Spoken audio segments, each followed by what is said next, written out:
know if you've heard about this latest thing that's coming around now, A1, artificial intelligence. I know, I wouldn't mind any intelligence, would you, to be honest? Never mind artificial. Basically, if you don't know, and I'll share it with you because I have to ask a lot of people that work in the studios with me.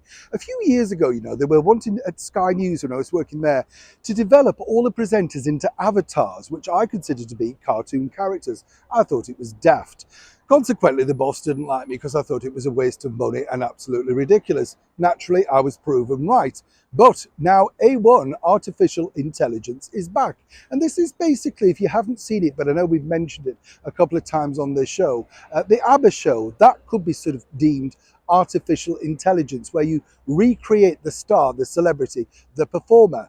Recently, online, you'll be able to see the likes of the legendary country star, Johnny Cash, singing Barbie Girl. Yeah, they can make the face and the voice and everything do whatever they want.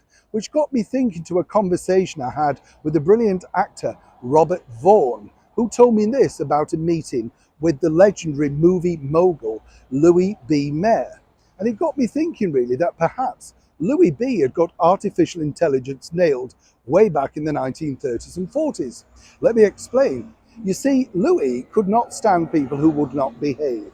Mr. Mayer had to be, basically he was the boss. So what he decided to do was make sure that he got doubles of every one of his major stars.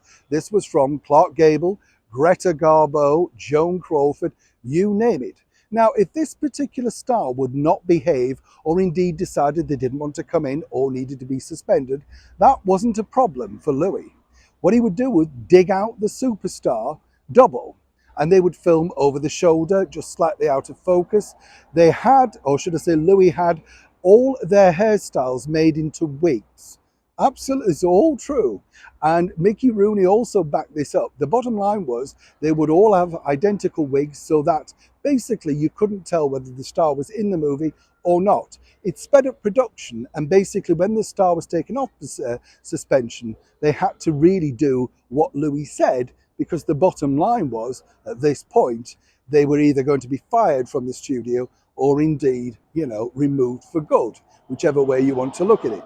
I think what's interesting here is when you're talking about recreating people, really, Louis B. Mayer recreated his own artificial intelligence way back in the 30s and 40s.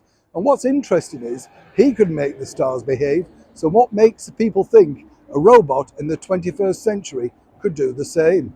Interesting thought, don't you think? Neil Sean in the very heart of London.